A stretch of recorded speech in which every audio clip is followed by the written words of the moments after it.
Bueno, vamos a hablar de los elementos básicos de un proyecto de investigación. Cuando digo elementos básicos, hago referencia a aquellos elementos que sí o sí deben estar en un proyecto de investigación, ¿vale? Bueno, verán, hay diferentes tipos de proyectos. Tenemos los proyectos productivos, tenemos los proyectos comunitarios, los proyectos sociales, los proyectos educativos y, por supuesto, los proyectos de investigación, ¿sí? ¿Qué busca un proyecto de investigación? Indagar sobre alguna situación eh, y a partir de datos o de la información que se obtiene, poder contestar una pregunta que se ha planteado. Eso en esencia es un proyecto de investigación. Bueno, dentro de los elementos básicos de un proyecto de investigación está el título, ¿sí? Tenemos el planteamiento del problema y dentro del planteamiento del problema tenemos descripción del problema, pregunta problema, justificación y objetivos. Después tenemos un segundo capítulo que es el marco de referencia. Aquí encontramos los antecedentes, el marco teórico, el marco legal. Hay otras cuestiones que se pueden adicionar aquí, pero esto es lo esencial. También tenemos el marco metodológico. Ahí encontramos, bueno, en este capítulo encontramos el tipo de investigación, técnicas e instrumentos de recolección de datos, técnicas de análisis, población y muestra, cronograma y conclusiones y recomendaciones. Y por último tenemos referencias bibliográficas, que básicamente son todas las fuentes bibliográficas, ya pueden ser de libros, de la parte virtual, de revistas, de artículos, de otros proyectos de investigación. O sea, todas las fuentes que tú has utilizado para darle soporte a tu proyecto de investigación deben estar en este capítulo que es referencias bibliográficas. Bueno, antes de empezar a estructurar el proyecto, o mejor dicho, empezar a organizarlo según los elementos aquí que les voy a mencionar, lo importante es tener claridad del tema que vamos a tratar en el proyecto de investigación. Para este caso, para poderles explicar cada uno de los elementos, yo les traje un ejemplo. Mi tema en este caso va a ser calidad del agua potable del municipio de Becerril. Ese es mi tema. Bien, ahora ya yo tengo claro cuál es el tema, entonces ahí sí puedo empezar a desarrollar cada uno de los elementos de este proyecto. Bueno, tenemos entonces el título. El título básicamente es el nombre del proyecto, pero este nombre debe ser tentativo, debe ser llamativo. Hay que buscar la forma de que atraiga al lector, ¿vale? Para que se entere, para que mire tu proyecto porque has hecho un esfuerzo en ello. Básicamente el título, pues, de acuerdo a las recomendaciones, es lo último que se debe realizar, es lo último que debemos escribir. Sin embargo, cuando ya se tiene el objetivo general más adelante, tú puedes realizar ya el título porque en la mayoría de los casos o dentro de las recomendaciones e indicaciones que se dan es que el título se debe basar en el objetivo. Básicamente es el mismo objetivo general. ¿Listo? Entonces, cuando estemos más adelante, o bueno, de una vez voy a ponerles acá, el objetivo general de este proyecto, pero más adelante vamos a ver cómo lo redacté, va a ser analizar las características físico-químicas del agua potable del municipio de Becerril, Cesar. Miren, analizar las características físico-químicas. Entonces, si este va a ser mi objetivo general, yo puedo tomar de una vez el título ahí. Entonces digo, análisis, o sea, cambio la conjugación del verbo. Entonces escribiría análisis de las características físico-químicas del agua potable del municipio de Becerril, Cesar. Bien, bueno, como primer capítulo de un proyecto de investigación tenemos el planteamiento del problema. Y dentro de este capítulo hay varios elementos. Entonces está el primero, descripción del problema. Bien, básicamente este consiste en redactar o realizar una visión panorámica del problema. Es decir, describir qué es lo que está pasando. Entonces, como para continuar con el ejemplo de mi tema que he tomado, calidad del agua potable del municipio de Becerril, más o menos me podría quedar la descripción así. El agua para el consumo humano como recurso indispensable para el desarrollo de la vida debe cumplir con unos parámetros para que no se convierta en una amenaza a nuestra salud y bienestar. En el municipio de Becerril se ha observado por los consumidores que el agua y sabor del agua podrían no estar relacionados con una agua potable óptima para el consumo humano.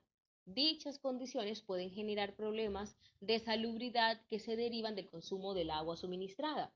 O sea, aquí estoy haciendo referencia a qué es lo que está pasando. ¿Cuál es el problema? El problema es que tenemos un agua, sí, que es la de consumo humano aquí en el municipio de Becerril y que pues a veces viene de un color que no es el característico de una agua, digamos, potable, de pronto en el sabor. Entonces, son como indicios de lo que estamos observando, ese es el problema, de que hay indicios de que el agua que estamos consumiendo puede no estar dentro de los parámetros de calidad. Puede, eso es lo que vamos a investigar. Entonces, cuando hacemos la descripción del problema es describir qué es lo que está pasando de una forma puntual, concreta, ¿vale?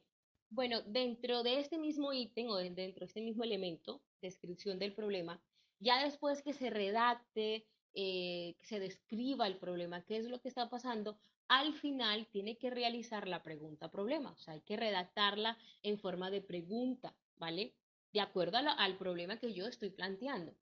Entonces, en este ejemplo, siguiendo la temática que estoy utilizando, pondría la pregunta así, podría ser, ¿cuáles son las características físico-químicas del agua potable del municipio de Becerril, Cesar? El siguiente elemento dentro de este capítulo es la justificación. Básicamente, justificar es decir por qué y para qué. Aquí hay que especificar las razones por las que es importante desarrollar la investigación que estamos presentando. Bueno, siguiendo con la línea del tema, un ejemplo para la justificación de acuerdo al tema que he elegido podría ser así. La prestación del servicio público de acueducto está reglamentada con el fin de la protección de la salud pública de los usuarios suscriptores del servicio. Las condiciones con las cuales se presta el servicio público de acueducto en el municipio de Becerril puede estar presentando falencias. Por lo tanto, es necesario conocer las condiciones físicas, químicas y microbiológicas del agua de consumo. Además, diagnosticarlo permitiría, y ahí puedo ir continuando, estoy diciendo, o sea, la idea aquí en justificación es decir, ¿por qué estoy haciendo esta investigación y para qué? ¿Por qué es importante? ¿Vale? Entonces, aquí, ¿por qué sería importante averiguar las características físico-químicas del agua? Porque de acuerdo a eso yo podría establecer si podrían causarme daño o no. Cuando hablamos de objetivos, estamos hablando del propósito de la investigación. ¿Qué es lo que se quiere alcanzar en esta investigación? Esos son los objetivos. Ahora, los objetivos se dividen en objetivos generales y objetivos específicos. Está el general que abarca el propósito general de la investigación, digámoslo así. Y los objetivos específicos son aquellos propósitos o aquellas metas o lo que yo debo alcanzar para lograr el propósito general, es decir, el objetivo general de la investigación. En mi ejemplo, el objetivo general, que ya se los mencioné cuando hablamos del título, me quedaría analizar las características físico-químicas del agua potable del municipio de Becerril Cesar. Ojo, todos los objetivos, tanto general como específicos, deben empezar con un verbo en infinitivo. Aquí utilicé el verbo analizar. No vamos a escribir que analizaré, analizaremos, analizarán, no. Analizar las características tal y tal y tal. ¿Listo? Cuando hablamos de objetivos específicos, estamos hablando de esos objetivos que me van a permitir alcanzar el objetivo general. Entonces, si el objetivo general dice analizar las características físico-químicas, ¿yo qué tengo que hacer para analizar las características físico-químicas? Primero, debo establecer las características físicas del agua. Segundo, debo determinar las características químicas del agua, porque una es características físicas y otras son las químicas. Y por último, puedo comparar los resultados obtenidos, o sea, de las características que analicé, que determiné, con los límites permisibles de la normatividad vigente de agua para consumo humano. Es decir, que en este último objetivo voy a comparar si los resultados que yo obtuve del análisis de las características físicas y de las químicas del agua potable, aquí de Becerril, cumplen con lo que dice la ley, con los parámetros de calidad, si están dentro de esos parámetros. Entonces, mira cómo estos tres objetivos específicos están encaminados a alcanzar el objetivo general, que es analizar las características físico-químicas. ¿Ya? Entonces, ojo con eso. Repito, los objetivos específicos deben encaminarse o estar dirigidos a alcanzar el objetivo general. Y el objetivo general es el propósito de la investigación.